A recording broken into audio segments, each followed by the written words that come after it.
Ауылдың баласымын, қырға ғашық, құмға ғашық, әдемі жырға ғашық, суретші табиғат сан бояумен жатыр әне даланың көркін ашып. Ауылдың баласымын, далалықпын, кең, жомарт, ақ пейілден жаралыппын, ойына келе бермес қалалықтың, сырын ұқтым даладан даналықтың. Қарамайшы кіндік қаным тамған жер, анам мені тал бесікте таңған жер, алғаш рет бала сүйіп жар құшып, еңбек етіп содан бағым жанған жер, асық ойнап таяқ татқып шапқан жер, бой жеткенмен талай таңым атқан жер, есейсемде естен кетпес әр күні жастық шақтың тәтті дәмін татқан жер. Бұл даланы мейлің жас де, кәрі де жасай берер талай ғасыр әлі де, бір өзіңе сыйып тұрау қалайда, орман тоғай, тау мен теңіз бәрі де.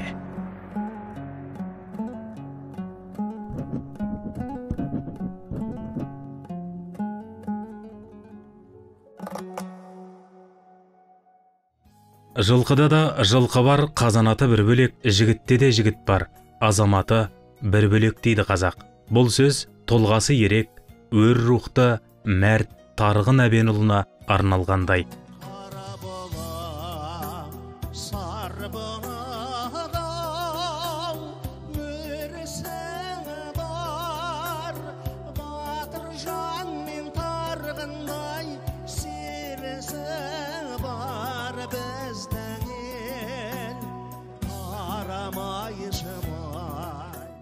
Тарғын Әбенұлы қасиетті Наурызым атырабындағы Құйқалы Қарамайшы елінің тумасы. Тас атаның әулетіндегі Әбен мен Мағрипаның шаңырағы үшін 1942 жылдың 10 сәуірі зор қуанышты күн. Өмірге кең маңдайлы ұл келді. Қасиетті Қарамайшыда мектеп табалдырығын аттаған бала Тарғын алғырлығымен, зеректігімен ата-ананың да, ұстаздардың да сенімін ақтады. 7 жылдықты аяқтап, 9 сыныпты Амангелді орта мектебінде тәмамдады. Болашақ ұстаздың жан-жақты болып қалыптасуына тағы бір себеп болған білім ордасы Ыбырай Алтынсарин атындағы Меңдіқара педагогикалық училищесі.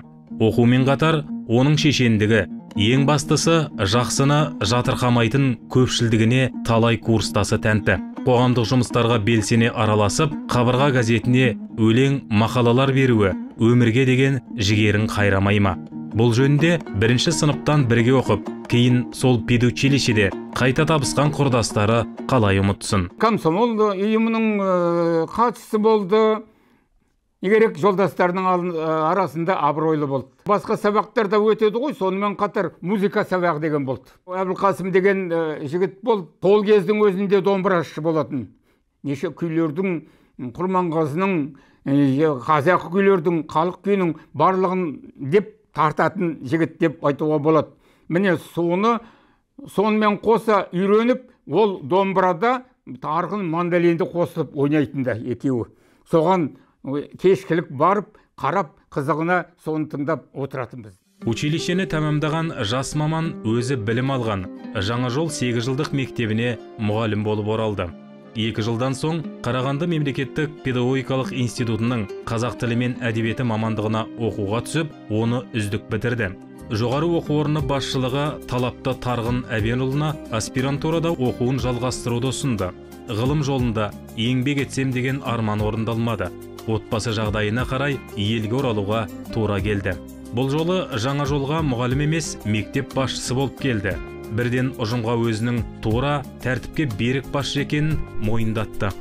Сабаққа кешігіп келгенін айтпағанда, мұғалімдер педсовет дейді ғой, соның жиналысына да кешігіп келетіндер болды. Соның барлығын тәртіпке шақырып, ұрысатынына ұрысып, ақыл айтатынына ақыл айтып, сол шығарса көп болса 10 жыл 15 жылда 1-2 мұғалім ғана шығарған шығар, басқасын тәрбиелеп көндірді. Тарғын Әбенұлы осы бір талапшыл мінезімен аудан, облыстағы жауапты басшыларға қолқа сала отырып, мүшкіл жағдайда тұрған әрі 4 жерден бөлініп оқитын Жаңа жол мектебін 1970 жылы жаңадан салып берді. Жалпы сөзі өтімді, қолынан іс келетін басшы жоғарыламаса төмендемейтіні анық қой. Ендігі барған лауазымы Шиелі ауылындағы Первая семилетка орта мектебі. Бұл да тозығы жеткен білім орны екен. 4 жыл демалыс алмастан жаңа ғимарат салынбайынша тыным көрмеген Тарғын Әбенов дегеніне жетті. 460 орындық 3 қабатты сарай салынды. Қазақта мынандай сөз бар: атаңнан мал қалғанша артында тал қалсын деп, осы мектептің ауласын гүлдендіруге, яғни ағаштарды егуге өзі бас көз болып бас қасында жүрді. Сөйтіп сол еккен ағаштарын күнделікті суарып отырудың арқасында қазір ағаштар үлкен осы орманға, тоғайға айналып отыр. Кезінде аудан басшыларының қазақ сыныптарын жауып, орысша мектеп болдырасың деген нұсқауына қарсы шығып, ақыры өзінің мықтылығын дәлелдеген ұлт жанашыры құрметті демалысқа шыққанша сол білім ордасын басқарды. Жасынан бірге қызмет істеп, сол таныстықтары өмірлік достыққа ұласқан замандастар қаншама. Жұмысында өзі ұқыпты, үсті-басы таза, қашанда істеген жұмысына табандылық көрсетіп, өзінің еңбекқорлығын көрсете білді. Жүрегім өзіңе шынымен берілген, құмарым көзіңе, қасыңа керілген. Мен сені мәңгілік бақыт деп білемін. Қабыл ал досыңның өтінген тілегін. Тарихқа сәл шегініс жасайық. Жігіттің сұлтаны Тарғын 1969 жылы Сейден қызы Жұмагүлмен отау құрды. Әрі кезіндегі оқушысы, әрі кейін мұғалімдік қызметті бірге істеген Әбен ата мен Мағрипа ананың шаңырағына түскен Жұмагүл әулетке абыройлы келін атанды. Арман, Абзал ұлдары мен Анар қызын дүниеге әкелді. Ол үйдің ойын сауығы, тойы, құдалығы менсіз өткен жоқ. Баласының үйленуі, енісінің үйленуі, барлығында да мен құдалық рөлді атқардым. Ол маған деген сыйластығын осылай көрсете білді. Осы достықтың арқасында біз өле-өлгенше бірге жүрдік. Қайда барса да менімен бірге болғанды өзі жақсы көретінді. Тарғын Әбенұлы зейнеткерлікке шығып, бұдан былай ақсақалдар кеңесі құрамында қоғамдық жұмыстарға белсене араласа бастады. Бұл жайында 1994 жылы Шиеліге басшы болып барған ел ағасы ұмытпақ емес. Көп нәрсені талпынып өзгертуге тырысты. Алдырышты сол. Намазхана керек болды, намазхана салдық. Содан мынау Түркібай атамыздың ата мешіт, ең бірінші мешіттер Қостанай облысы салына бастаған. Соны салғанда енді бізден қаражат, сол өзіміздің елдің ақсақалдарды, беделді сол алқа мүшелері мешітпен отырған, соған жіберген адамдардың ішінде осы кісі болды. Енді тиянақты, ел танитын адам, артық сөз жоқ, өзін түсінігі мол, қай мәселеде де өзінің қабілеті бар. Әбеновтер әулеті Шолақсай елінде 10 жыл тұрды. Өмір бойы еңбектеніп жүрген Тарғын ақсақал бұл жерде де қол қусырып отырмаған екен. Екінші ұлы Абзал мектеп бітіргеннен кейін ата-анаға қолғанат болып 5 жыл үйде отырды. Кейін барып оқу оқыды, үйленді, қазір тәуір қызметте. Ең бұл кісінің таңғалатын нәрсе еңбек.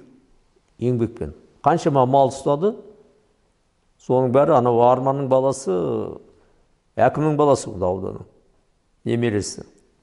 Өзі қолында Шолақсайда осы мектепте оқытты. Арман әлі әкім болмай тұрғанда қолында ұстады. Содан каникул келгенде сол қой кезегі, қой деген көп. Мен бір плаченияққа барсам, әлгі бала қой бағып жүр, әкімнің баласы. Содан тәкеңмен бір сөз кетіп, тәке бұл қалай? Жоқ істесін. Еңбек. Вот қандай сонда анау әкесінен арманда салмайды, баласын жіберіп отыр. Кейіпкеріміздің атымтай жомарттығы бір төбе. Жұмакүл Сейден қызының қолынан қаншама мейман дәм татса, Тарғындай дархан көңіл азаматпен аралас, құралас болғандар арасында сый көрмеген жан кемдегем шығар. Ақын жазушы, әнші сазгерлердің біразы жылқы мінді. Мына бір ертеректе болған оқиға аңызға бергісіз. Кеңес дәуірінде аудан басшыларының да қолы жете бермейтін Волга көлігін мінген Тарғын арқалықта қызметте отырған Аманқұл Жақыпов ағасына сәлем бере барды ғой. Сонда не болды дейсіздер? Аманқұл ағасына астындағы су жаңа темір тұлпарын сыйға тартқан Тарғын үйіне жаяу оралды. Жомарттың да жомарты бар, бірақ дәл мұндай дархан пейіл екінің бірінің маңдайына жазыла бермейтіні ақиқат. Жеті атасын білген ұл, жеті жұрттың қамын жер дейді қазақ. Тарғын Әбенұлының шыққан тегі Арғын ішіндегі Өтей руы. Атақты қолбасшы Өтей бабаның Атырау елінің Қызылқоға ауданы Миялы елді мекені маңында қаза тауып, сол жерде мәңгілік тыныстап жатқанын қуана қабылдап, Торғай, Қостанай төңірегіндегі бауырларына бас болып, баба рухына тағзым жасау үдерісіне барын салғанын ұмытпаймыз. Алыс жақыннан бауырларды басын қосып, осы біреуімізді де қалдырмайтын, осы анау жігітті, анау туысты қалдырмаңдар, анау ініміз бірге болсын, мынау Қостанай жағында, анау Астана жағында, осы қай жерде түкпір-түкпірінің Қазақстанның қатынасын бірге болсын, біліп отырсын, хабарласыңдар, жеткізіңдер, қиын уақытта бірге болайық, тойдан қалмайық деген сондай ұйымдастыру несі болды, қасиеті ағамның көп. Ол бауырмалдықтың, туысшылдықтың қандай екенін көрсеткен, жатты жақындастыра білген жан. Өңіріміздегі қоғамдық шаралардың бір қатарына мұрындық болды. Әулиекөлде мемлекет және қоғам қайраткері Ерік Асанбаевтың құрметіне жасаған еңбегін ел біледі. Батагөйлігі қандай еді жарықтықтың, көп жиын тойларда берген ақ тілеуіне ел куә. Әр уақытта да той болсын, жақсылық болсын, заман тыныш болсын, ел аман болсын. Ақындық Алланың сыйы. Ол өмірге құштарлық, отанын, елін, жерін, жан тәнімен сүю, табиғат анаға құрмет, адалдық, жанның жақсылығы, махаббат, осы қасиеттер Тарғын ағамызды ақындыққа алып келген тәрізді. Соңымда өлеңдерім қалса деп деген өзі арман ғой. Жақсы көрген жары Жұмагүл Қарнағов өлеңінде өзінің мектепте бірге істеген адамдар, бірге қызмет істеген жазғандарға, сол балаларға жазған өлеңдерінде бәрі балаларды жақсы көретіндігі, балаларға жан ашырлығы, жан біткенге жан ашыр ғой ақын деген қашанда. Байлықта, қызметте бәрі қалар, өткенге келер ұрпақ көзін салар, мұра боп сондоларға ескерткішке айтылған бір-екі ауыз сөзің қалар. Тау алыстаған сайын биіктей түседі. Бұл сөз шын мәнінде тау тұлғамызға айтылғандай, ел үшін еткен еңбегі, тағылымды тағдыры, кейінгі ұрпағына үлгі, ардың жүгімен, нардың жүгін арқалаған арда азамат өзінің өнегелі өмірімен, тасқа қашалып жазылған өлең сөзімен мәңгі жасайды.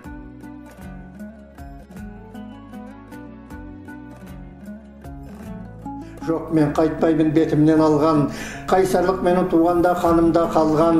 Қызбалау текке бір беткей мінезімді де таста деп маған әркімдер қолға да салған. Жоқ, мен қайтпаймын бетімнен алған, жаста да алған жоқ өсек сөз жалған. Жүрмеде белі құламай жалғанды басып, таңдайын қағар сұмырай аяқтан шалған.